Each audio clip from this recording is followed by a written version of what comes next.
When you think of gaming tablets, what's the immediate thing that springs to mind? Normally it's compact tablets that are bulky, have big batteries, but then weird add-ons like fans, for example. Well, you wouldn't think this. This is the Honor Magic Pad 4, and it is just 4.8 millimeters thin. It's actually the thinnest tablet you can get anywhere. It's even thinner than a 13-inch iPad Pro, and even thinner than a pencil. But it's still incredibly powerful and a really great gaming machine, which that component really shocked me. But today we're going to break down the world's thinnest tablet across 3 fronts: its design and display, of course its performance, and then its gaming. Let's get into it. The design, of course, is led by this incredibly thin profile at 4.8 millimeters thin, and then you get a really nice look and feel. Yes, it's incredibly lightweight. In fact, weighs less than the 11-inch iPad Air, which is around 450 grams, but no way is it cheap built. It's actually incredibly sturdy, as you can see, and in this white color, particularly stunning. Then the display. Let's break this absolutely incredible panel down for you in detail. It's a 12.3-inch display with 93% screen to body ratio, and those bezels are just 4 millimeters thin. So this is an incredibly big screen to body ratio. And then you also benefit from a 3K resolution on an OLED panel, and you also get 165 Hertz as well. All of that powered into a tablet that's just 4.8 millimeters thin. We're going to keep emphasizing just how incredibly thin it is, but the performance of that display is insane. Genuinely, if you're doing anything from, say, scrolling content online, for example, be it TikTok, or you're watching some stuff on YouTube, or even if you're just browsing an article, it's a super immersive, fast experience. But if you do commit to watching content on here and you ramp the brightness right the way up, you're going to get a super vibrant, punchy display. Blacks look super black, and colors really pop. But you also get 8 simulated speakers along the frame of this Magic Pad 4 that also add to the experience.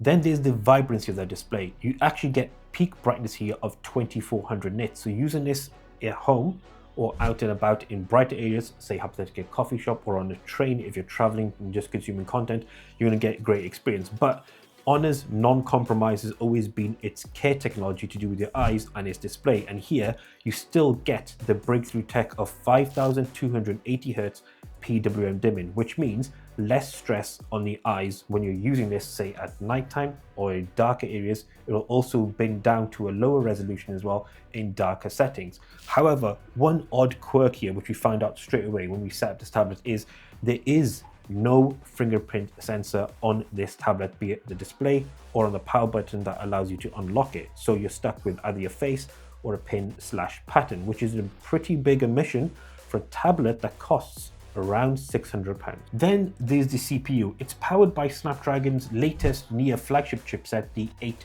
Gen 5, and then you also get 12 gigabytes of RAM, 256 gigabytes of storage as a base amount, which is what we have on this tablet, and it performs incredibly well. In fact, if we run this through 3D Mark's Lifestyle Extreme test, you note the lack of throttling and pretty good stability throughout, including through the loop scores you see on display as well, which is pretty great. You can also see a similar trend in temperature and battery consumption as well, with both of those numbers are pretty well managed. Now that is achieved through a custom built 81,000 square millimeter heat dissipation system that has primarily been developed just around performance, heat management, and done specifically to retain that incredible thin profile, which is one of the big selling points of this Honor Magic Pad 4. Where the tab really shocked me is, unlike large screen tablets that we've used before, you always feel the weight when you're gaming, for example, and after a while you kind of want to put it down and just stop, because one, larger tablets are more cumbersome to use, but secondly,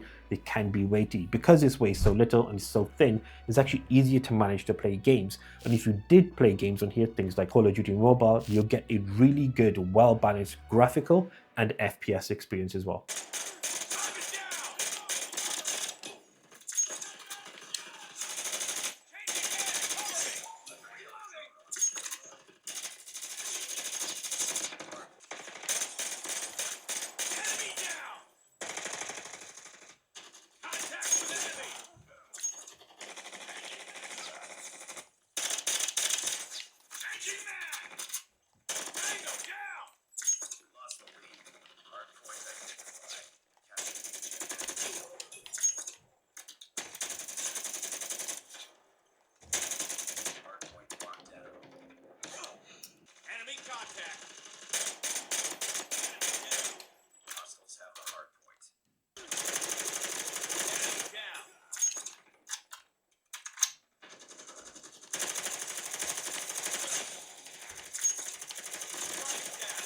In terms of the OS, you do get Honor's latest OS 10 running Android 16 out of box, and it gets all of the flagship level phone experiences on this tablet. So if you use things like Spotify, you're still going to get access to things like the Magic Pill that will allow you to quick access the application pretty much straight away, change tracks rather than having to go directly into the app. On the AI front, you again get all of the features that you'd want, and ones that are particularly useful for this tablet, things like Magic Portal, where you can drag text or an image into the side panel and pop it into the accompanying app. For example, notes for text or images to gallery all work really, really well. One thing I would say here that's really, really good is the AI writing component on here is excellent. So copying text from online into the notes, being able to rewrite that in a particular style or summarize it works incredibly well. One really, really cool feature though is being able to put this into what they call PC mode. So what this effectively does, it creates a larger desktop icon row at the bottom here, which allows you to quickly access all of your applications in a slightly different way, and again retains all the full customization that you'd get on any other Android tablet. That is really good. For example, if you connect it to a keyboard that they do sell as a third-party accessory, which allows you to create your productivity mode and kind of switch things up from just your normal gaming content consumption. In particular on that PC mode, one thing I would say that I really, really liked in terms of productivity is the ability to have multiple windows up at the same time. So you could be streaming content in one window, having notes up on the other, for example, if you're budgeting for a new car, and then browsing the web and looking at that car all at the exact same time, and it runs flawlessly. No issues here with any sort of like dropped frames or any crashes. All work incredibly well, and that triple window opening is actually native. You don't have to even enable it yourself, it just happens naturally. It's a pretty sick feature on this, and it's pretty unique actually on this Magic Pad 4. So the Honor Magic Pad 4 is an incredible feat from Honor. In fact, I would go as far as say that day-to-day use-wise, productivity-wise, functionality-wise, is the best tablet that I've ever held in these two hands and I've ever reviewed, primarily because it only has really two flaws, I would say. One, there's no fingerprint sensor, and then there is no 5G option, and memory card slot does not exist as well. The latter is here nor there personally. On every other component, it's a huge upgrade versus the Magic Pad 2. It's thinner, it's lighter, it's more powerful, it looks great, and most importantly, it's brought back the 3K AMOLED display from the Magic Pad 2 that's now here. So if you want a high-performing pro-level tablet that will do everything you want it to do and more on a stunning display that's incredibly light and powerful, so easier to carry in your bag, for example, then look at the Honor Magic Pad 4. But we want you to let us know in the comment section below your thoughts on large, thin Android tablets like this. Is there a market for this? Would you buy one, or would you default to an iPad as standard? Let us know in the comment section below, and if you found this video useful, drop us a like. Please comment, of course, and do drop us a sub as well, because we really support the channel. Till the next one, as always, we out.